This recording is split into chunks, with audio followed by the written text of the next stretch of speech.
truth you find is the key now. Reach your fear and you will all be free now. Community, it's time to get better. You can't avoid it, we're all in this together. Head high, fill your heart with love and light now. Come together and it will be alright now. Come together, you can't run forever. Come together, it's now or it's never. Community, kids are dying in the streets now. Change your mind, unity is all we need now. Community, kids are dying in the streets now. Change your mind, unity is all we need now. Change your mind, unity is all we need now. Change your mind, unity is all we need. We are back, Community All Unite TV, and we are here with Nikki Graham, or Dowdell now. Yeah, and that's my boy from Juba from Hampton too. HU is in the house. Yes, they got married, y'all, and it's a beautiful relationship because Juba is here in Newark, and he was at HU with me, and Nikki was there with me, and now they're married. And hopefully the babies are coming soon. So let's get back to as far as your schedule and how you're representing all the people that if you're LaMonica McClaver, Councilwoman, you're an extension of her. So when you speak, she's speaking through you. Yes, I'm speaking for her. And one of the things I was just about to ask, when you got graduated, you had no thoughts of being in politics. No, not at all. I shunned it. I never considered myself, like I said, a politician or a government person. I was more, had more angst against it, than anything else. But I think I remember walking, and like I said, so I was going to do something in biology. I was going to be some sort of scientist. A doctor, something. I was going to, I've always loved science, so I was going to be a scientist at maybe a pharmaceutical company or something like that. And even once I started working in fashion, I figured I'd, end up being an entrepreneur, owning my own store, something like that. That's because fashion is a hard business to get into. And so I figured that's what I was going to do. But then one day I was walking down the streets of New York City, and I was like, there's got to be something more than this. There's got to be something more to this. And so I was like, I'm going to work in politics. I'm going to work in government. I'm going to make people's lives better. And I was unhappy, I think, with the way that the government was currently going. So my friends were like, well, just do something about it. I was like, I will. So I reached back out to Rush Holt's office. Turned out their office was near my old high school. So I was like, oh, this is kismet, it's destined to be. I had no idea what it meant to work on a political campaign. I had no idea what it meant to be in government. Most of the people who do that start in their teens, in high school. I was not, that person. I had, been engaged in 2 corporate jobs.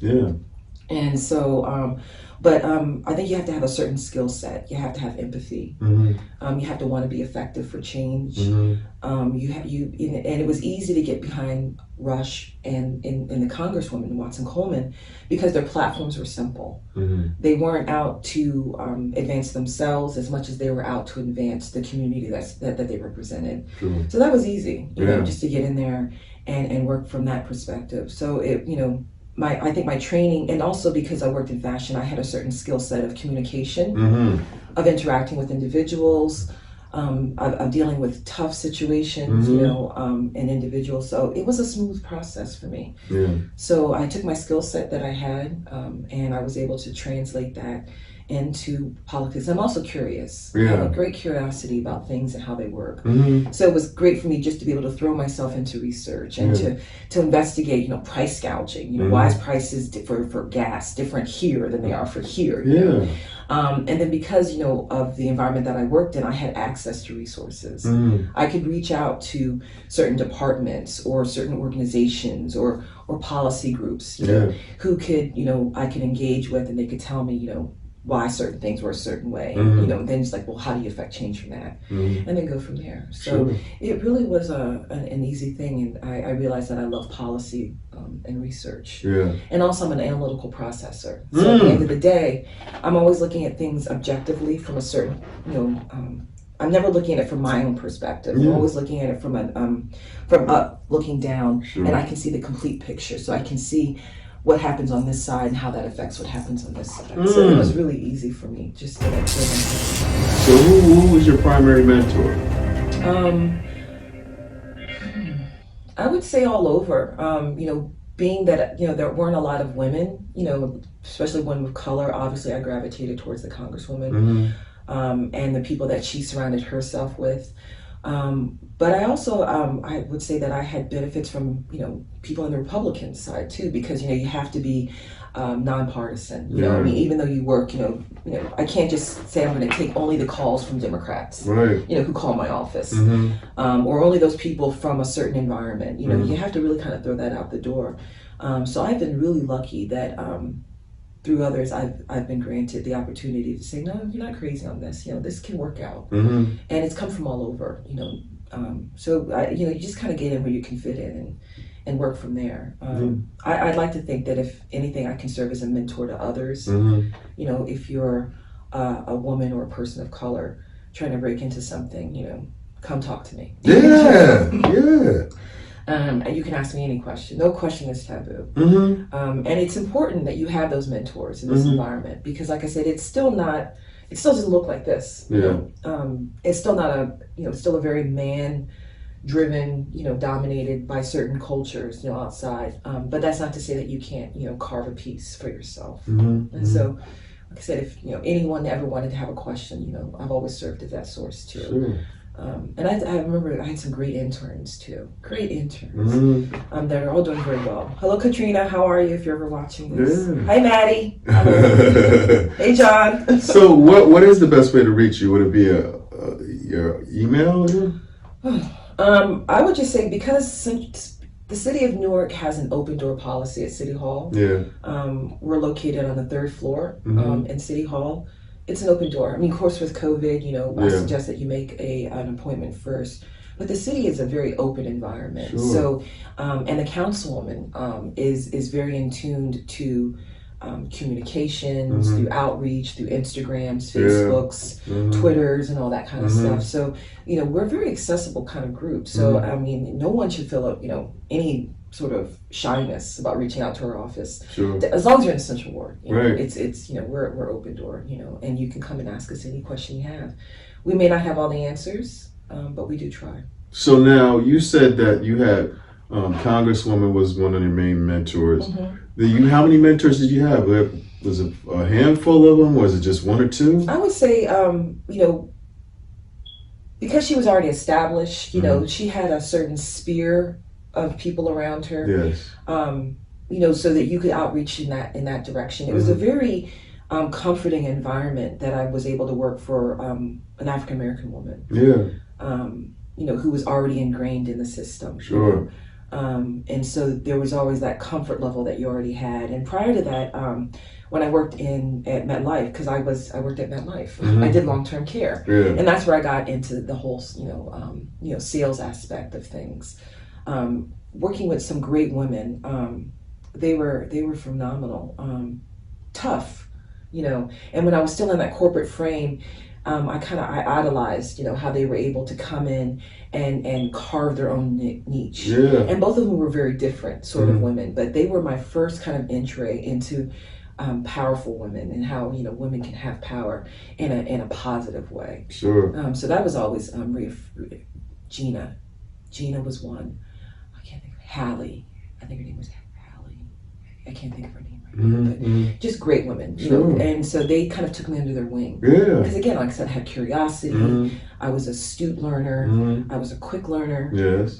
So therefore, they could explain things and break things down to me quickly that I wouldn't have to. They wouldn't have to over-explain. Sure. I would get it kind of quick. Got it. And so therefore, that was very beneficial to them on their business. So they would kind of take me along on their trips. And so that was a great, way for me to see, how everything's connected. And that's another reason why I love working in government, because everything's connected. Sure. If there's a poor educational system or a poor health system or a poor environmental system, it has an effect on the community at large. Yeah. And so you do kind of have to pick one because you can't serve all masters at all times, but it's all connected, and so if you can break down one barrier on one side, then you can also hopefully work on those others as well. Right. Now, if you were to pick one key attribute or characteristic about yourself when you graduated that's changed now that you're kind of different? Because I know when you're dealing with politics, you can't be all, dream pie in the sky, feeling free. You gotta be tight. I mean, even I'm learning with this show that I'm starting to become a public figure, and I have to change some of my habits. I can't. I mean, I'm gonna still do my karaoke. I'm sorry. But that's something you should change. Think about it. I'm not going to do it. No? Yeah, I'm not going to do that because if you don't like my singing, then you might not like me. Hey, that's all right. There's enough room for all of us. But now when I knew you in college, you had such a carefree, smiley spirit. Now you're more formal. I can tell. I can see the change. How did you do that? How did you make the change? I think it hardens you a little bit, but you still want to keep that empathy, and I think that can be a blessing and a curse in this job because if you're over empathic, then you feel so much, then you want to do more, and sometimes things are going to be what they're going to be. I think one of the things I lost was you have to learn humility. Yes. That's a hard lesson. It is going to humble you, a bit because, like I said, you don't work. It's not you. Yeah. Really nothing to do with it. You're just a conduit that serves at the leisure and the pleasure of. Sure. But I think that's probably the biggest thing that I lost was I'm still ambitious. I still want to do the best job that I can always do. You had to lower your voice a little because I know that if you're in politics and you speak too loud, you bump people. You do not want to bump heads. No. So I think you try to become more of a listener and an observer. Right. You definitely have to learn tact and tone. Yeah. Because sometimes you're dealing with on a constituent side, you're dealing with certain individuals, and then an administration side, you're dealing with egos. And so you have to learn to temper that. You can't take things personally. Right. I mean, that was the biggest thing that, like I said, has nothing to do with you a lot of times. You cannot take things personally because a lot of times, how someone interacts with you may not have anything to do with you as an individual, maybe the day that they're having. Yeah. And so in order to advance and get things done, sometimes, you have to take a perspective and look at it and then have a different approach every single time. So you're almost, I don't know if you're not bilingual, but you're I have multiple languages in my head. Like sometimes working at CHOP, I had to learn Philadelphia and Pennsylvania, and then I also had to apply that to how Jersey works. Because Jersey's Jersey. At the end of the day, sometimes we make things, we're antiquated, and we've had things done a certain way. Each municipality has how they want to do things. We have home rule, and so learning the culture of New Jersey was really important in order to advance how I get things done. Because you want to be effective at all times. I don't want to ever be ineffective. Right. And the minute I feel that I'm being ineffective, all the joy is gone. So I still have joy in what I do. Yeah. I still like doing the things that I do. With age comes experience, of course, but I'm still a fun-loving, kind of approach kind of person.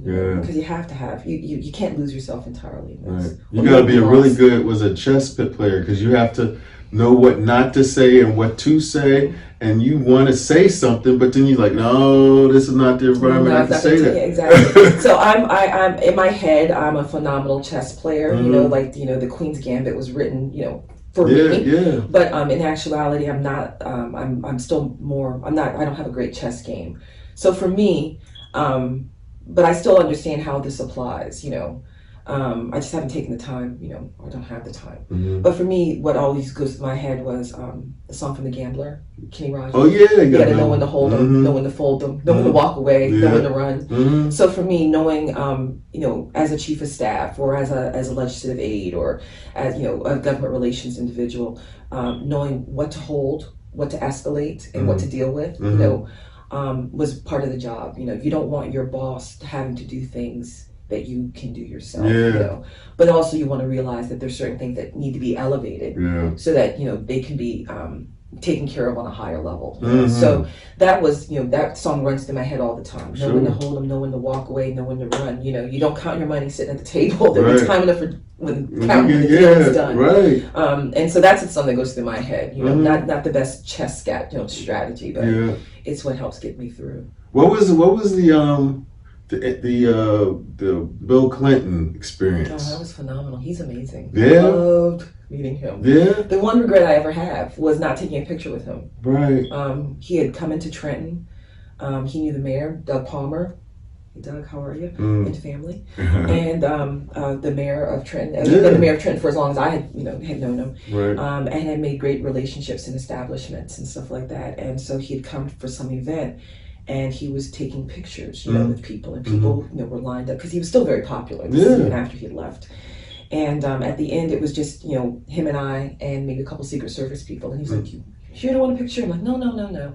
And it was just maybe a 4 or 5 minute walk, but we ended up talking about history, and books and music, and he was just the most.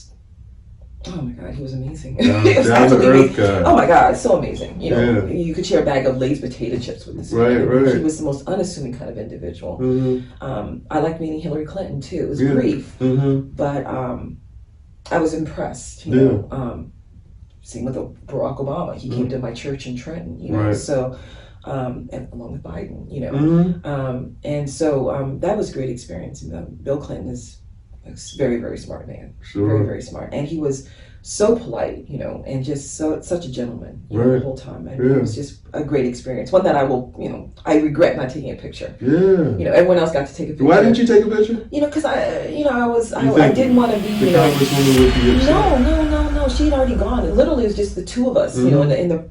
But, I had gotten so used to being behind the scenes, that, when an opportunity came to be in front, I didn't think anything about it. And I think the same thing happened with Hillary Clinton, too.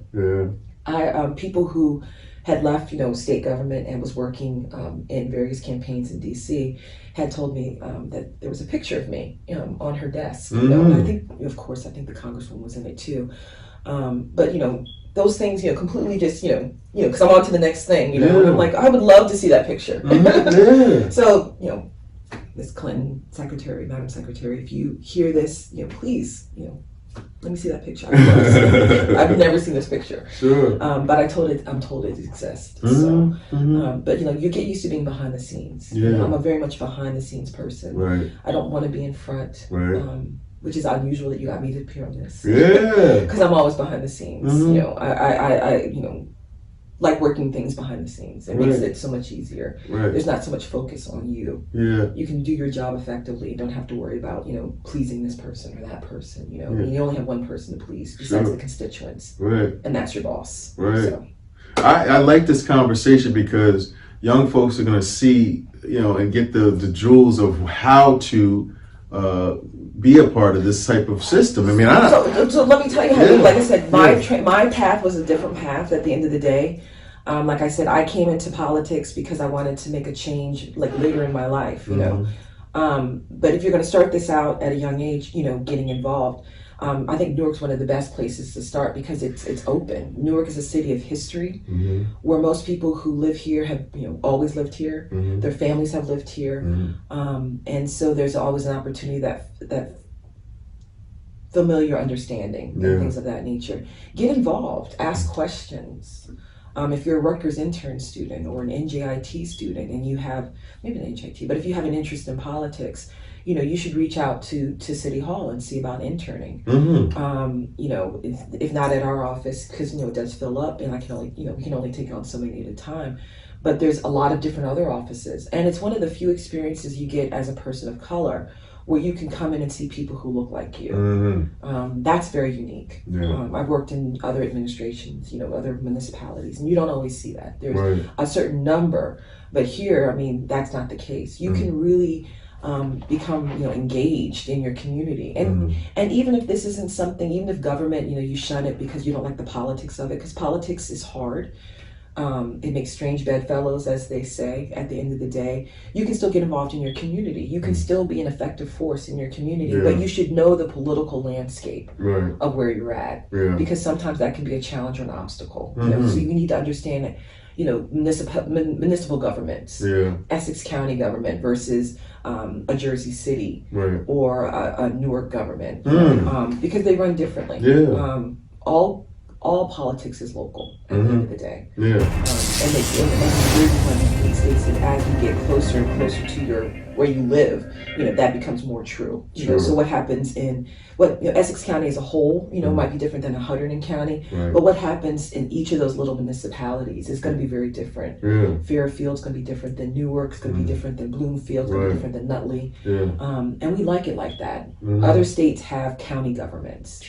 We don't have county governments in that sense where, county school, kind of dictates what's coming down here. You can have the freedom and the choice to dictate how that looks. And sometimes that creates disparities. New Jersey is one of the most densely populated states. I think at one point in time we were also, so therefore, people live in certain areas, right? So certain communities might be more, might be more populated with minorities than others, but we do it by design. And our property taxes is based upon schools. So certain communities are going to pay the $20,000, $36,000 in property taxes, whereas others aren't. Does that have an effect on the type of school system?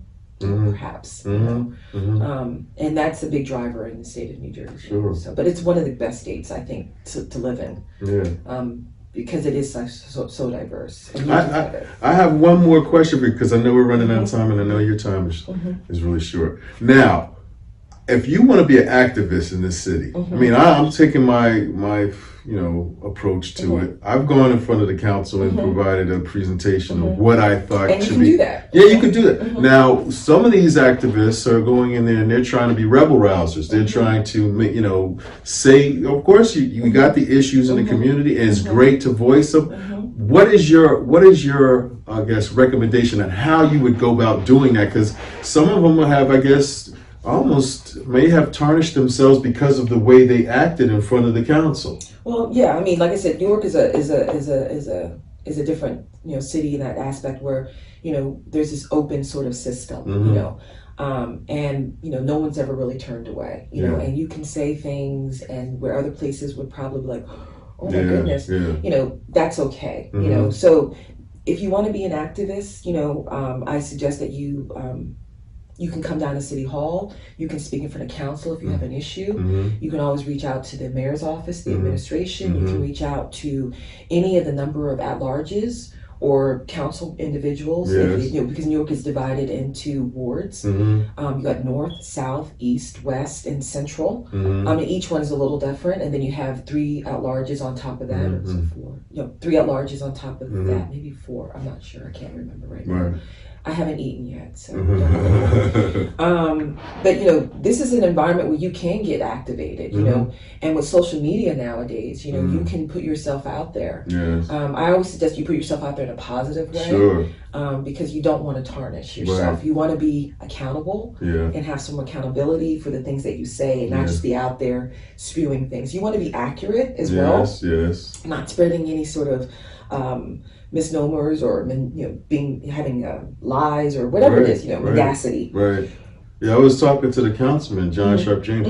He was saying that one pet peeve that he has with young people that are activists is they're not doing the research. Like there's different problems that are already presented and displayed on the city website, or have been talked about by the mayor, or and they come there without any of the information, and they just are displaying this. I guess it's the they want to be emotional, but they don't have the information before they came, which can be disheartening, right? Because then you feel as if no one's listening to you, and sometimes, but that's a good point. Like I said, I'm a researcher, so by nature, so it's very rare that I'm going to run out and engage in an issue without having doing some research on it. So that's a great point. I encourage, like, New York has so many resources.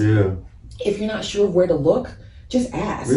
Never assume in the city that just because you don't see something being done, that it's not being done or being looked at or being considered. And people often make that. People feel as if my issue is, But a lot of times it's not, that's not the case. The issue that you're seeing is something that we're all concerned with. Sure. And that is the beauty of living in a city like Newark, is that the people live and work here for the most part, so there's a vested interest in what takes place. So if I'm driving through a ward or whatever like that, and I have a pothole, I'm going to reach out, to the people who do that and make sure that gets done. Sure. If you're driving past some place and you see lots and lots of garbage, you're going to reach out to that individual. I also tell people, don't be discouraged, right? This is a process. No government runs. It's like the Titanic. Nothing turns on a dime. Right. It takes time, and it takes effort, and it takes people being involved. Yes. And yes, I know things are frustrating sometimes, but what upsets me sometimes is when you're actively working on a solution for something and people are like, oh, well, it doesn't really matter anyway. Nothing has ever worked, that we've done before has ever worked, but it might work now. And so I always encourage individuals, if they call here, be patient, with this. Sometimes we can get things fixed right away, but sometimes things have been this way for a long time, long before. This is on the councilwoman's first term, that we're not even fully done with it yet. So it might be new to us. Don't be discouraged. Communicate with us. Work with us. Sometimes it might take a year, for something to get done. But hopefully we can tell you why. It takes that long, and sometimes it's things out of our control. Sometimes it's things out of the administration's control. Sometimes it's things out of a department's control. Because there's also state law guidelines, and there's federal guidelines and all these other sorts of things. And, so I encourage everyone, don't give up. This is something that you're interested in, and this is something that you want to have a change on. Continue to work with it. Sure. And the only way that you can be effective is if you are aware and engaged of what's going on, and that you've done your research. And even if it means calling an office to get something. Do we want to be in a clean environment? Do we want to see trash on the ground? No. We have the power to do it. And that's one thing I can say about the city. Like a lot of the garbage, it's not because of sanitation. Sanitation does a stellar job. It's because of sometimes the apathy of people just dropping garbage on just dropping it. Like, yes, you got illegal dumping, people coming from other places and stuff like that. But if you live, if this is your community, you should want to keep it clean. I don't want to hear, oh, I'm just giving people jobs to do and stuff like that. And particularly if you don't have one, you should want to be a participant in your own environment. Don't think that people are going to do things for you. And that's even with government sometimes. People want to sit back and be like, oh, they owe us. No, I don't care what government this is. What is that? No. You know your worth. You have to advocate for yourself. I would say the same thing if you go to a doctor's office, right? Or you're having a lawsuit. Even with that, you're paying your lawyer your money. You're paying your doctor your money. You still have to advocate for yourself. A quiet mouth doesn't get fed. It does not get fed. And one of my bosses at CHOP used to say that if you're not at the table, you're on the menu. Sometimes I never want to be on the menu. I don't always have to be at the table, but I'm definitely going to be in that room. I'm definitely going to be in that room, even if it's in the corner, sitting there, actively listening. You got to participate. You got to want to be part of this. You can't just sit back and expect things are just going to magically work themselves out. You got to be engaged. Sure. You got to be engaged. Yeah, I want to thank you. That's it. You heard that? Got to be engaged. That's the title of this whole interview. Yes. And know your worth. Yeah. Thank you so much, Nikki. Thank you, Chris. You know what?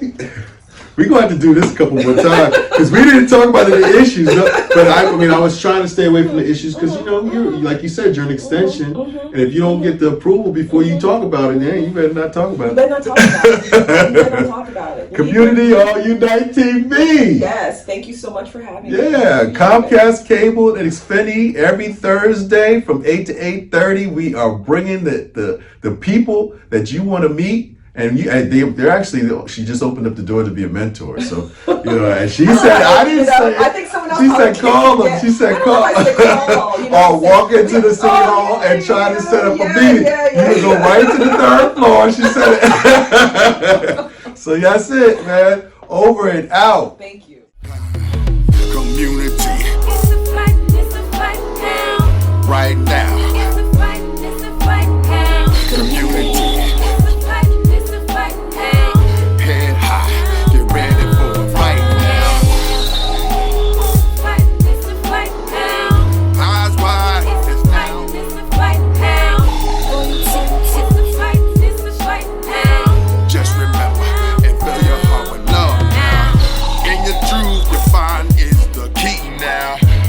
your fear and you will all be free now.